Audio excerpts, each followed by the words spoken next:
বিয়ের সময় স্ত্রীকে উভয় পক্ষ, স্বামী এবং স্ত্রী পক্ষ বা তার বাবা মা যে সমস্ত গিফট বা দান করে থাকে তার উপর কি স্ত্রীর শুধু একমাত্র অধিকার? জানতে হলে ভিডিওটি সেভ করবেন এবং শেয়ার করবেন। বিয়ের সময় স্বামী বা স্ত্রী তার পক্ষ বা উভয় পক্ষের থেকে যে সমস্ত গিফট বা দানের জিনিস, আসবাবপত্র অথবা সোনা গয়না, সেগুলো একমাত্র অধিকার এবং একমাত্র কন্ট্রোল হচ্ছে ওয়াইফ বা স্ত্রীর ওপর। এই শব্দটিকে আমাদের তুলনা করতে হলে আমাদের এখানে বলতে হবে স্ত্রীধন।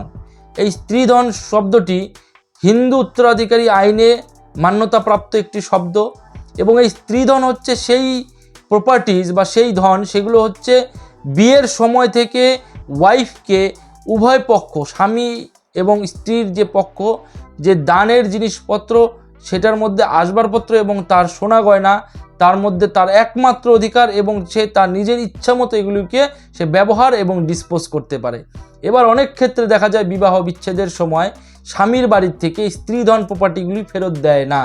সেক্ষেত্রে আমরা পুরনো আইপিসির 406 এবং নতুন বিএনএসি 316-2 আমরা সরাসরি স্ত্রীধন ফেরত পাওয়ার জন্য কোর্টে মামলা করতে পারি। ধন্যবাদ।